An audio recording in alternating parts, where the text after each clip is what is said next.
बिस्मिल्लाहिर्रहमानिर्रहीम। Welcome to my YouTube channel. आज का जो हमारा टॉपिक है वो है लंग्स। अच्छा, पिछले लेक्चर में हमने एयर पैसेज जो है पढ़ा था ह्यूमंस का। आज हम लंग्स पढ़ेंगे। सही है कि लंग्स क्या है हमारे पास, लंग्स क्या है, लंग्स फेफड़े इंसानों में प्रेजेंट होते हैं। सही है। अच्छा देखिए, लंग्स हमारे पास प्लेस्ड हुए होते हैं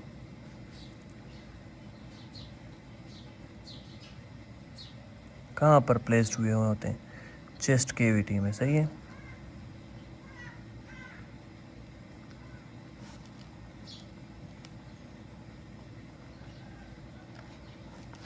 चेस्ट केविटी में प्रेजेंट हो जाते हैं। सही है।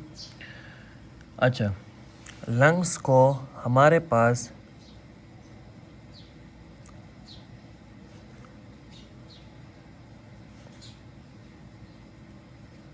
एनक्लोज्ड घेरा हुआ होते हैं चारों तरफ से।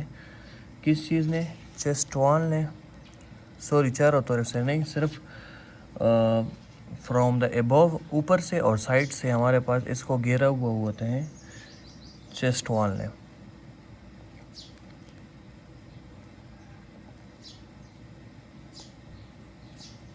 अच्छा, और इसके साथ साथ यहाँ पर लंग्स के नीचे एक muscular membrane, muscular structure present हुआ होता है। सही है।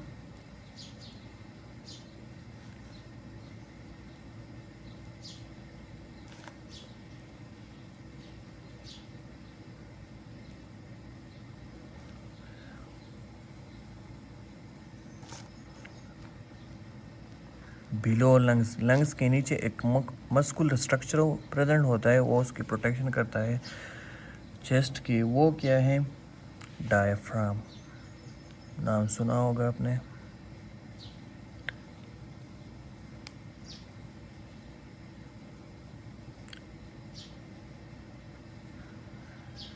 सही है, समझ आ गई।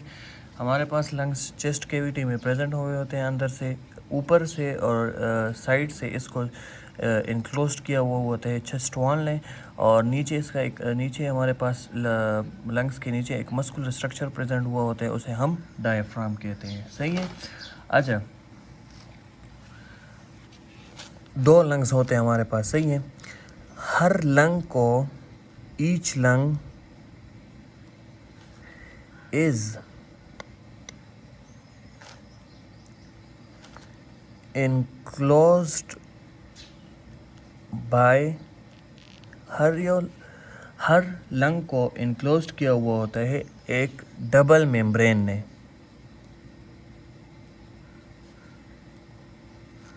एक डबल मेम्ब्रेन हुआ होता है। सही है। हमारे पास उसने इनक्लोज किया हुआ होता है हर एक लंग को। उस डबल मेम्ब्रेन को हम क्या कहते हैं? उसको हम कहते हैं प्लूरा। सही है। आप देखिए, ये हमारे पास समझे कि एक लंग है। सही है, लंग है हमारे पास। मेरी ड्राइंग इतनी खूबसूरत नहीं है। अच्छा, इस लंग को हमारे पास डबल मेम्ब्रेन ने कवर किया हुआ होता है। सही है। डबल मेम्ब्रेन, इस तरह डबल मेम्ब्रेन हो, इस डबल मेम्ब्रेन को हम प्लूरा कहते हैं। इस प्लूरा में, प्लूरा कंटेन प्लूरल फ्लूइड।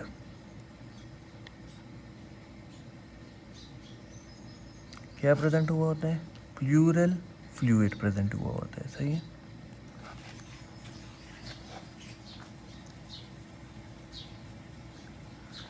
ये फ्लूइड क्या करता है? Make movement of the lungs, lungs की मूवमेंट में हेल्प करता है।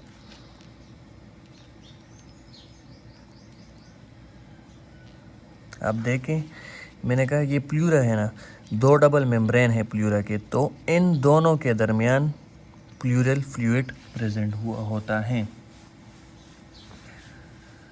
अच्छा, आपकी इंफॉर्मेशन के लिए है कि इस लंग्स की प्रोटेक्शन किस तरह हुई होती है। सही है। चेस्ट केविटी को अगर हम देखें, चेस्ट केविटी हमारे पास जहाँ पर लंग्स प्रेजेंट हुए होते हैं, सही है। चेस्ट केविटी, लंग्स कहाँ पर प्रेजेंट हुए होते हैं? चेस्ट केविटी में। अब चेस्ट केविटी के प्रोटेक्शन अगर हम देखें आप, तो चेस्ट केविटी को बाउंड किया हुआ होता है, सही है, रिब्स। साइड से इसको बाउंड किया हुआ होता है रिब्स,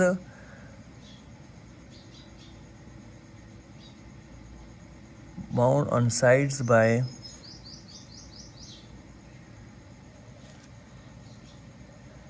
रिब्स, सही है, एंड मसल्स। साइड्स को, इसको चेस्ट कैविटी को साइड से किसने बाउंड किया हुआ होता है? Ribs and muscles. अच्छा, वेंट्रल साइड से, वेंट्रल मीन सामने की तरफ से इसको प्रोटेक्ट कर रहा है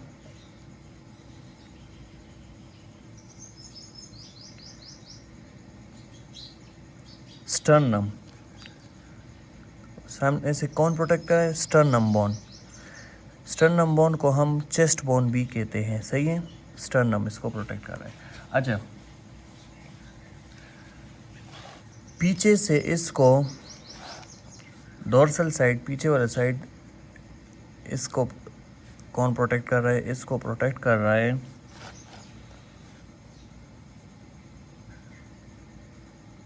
बैक बोन, सही है। बैक बोन इसको प्रोटेक्ट कर रहा है पीछे से चेस्ट कैविटी को। अच्छा, अब नीचे से, नीचे रह गया, नीचे से इसको प्रोटेक्ट कर रहा है कौन? कौन? डायाफ्राम।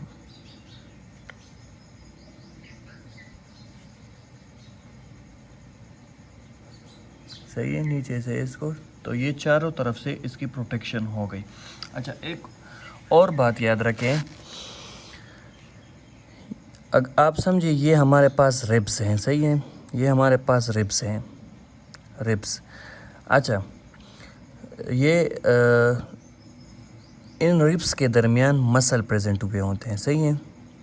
इन रिब्स के दरमियान मसल प्रेजेंट हुए होते हैं जो कि हमारे पास हेल्प करते हैं इनहेलेशन एक्सहेलेशन में, सही है, सांस लेने में। ये हमारे पास हेल्प करते हैं चेस्ट वॉल्यूम को इंक्रीज़ करने और डिक्रीज़ करने में। ये मसल्स जो कि रिब्स के दरमियान प्रेजेंट हुए होते हैं, इन मसल को हम इंटरकोस्टल मसल कहते हैं।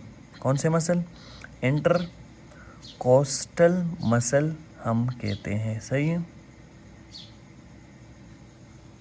The muscle in between the ribs are called intercostal muscle, सही है। तो ये था हमारा लंग्स।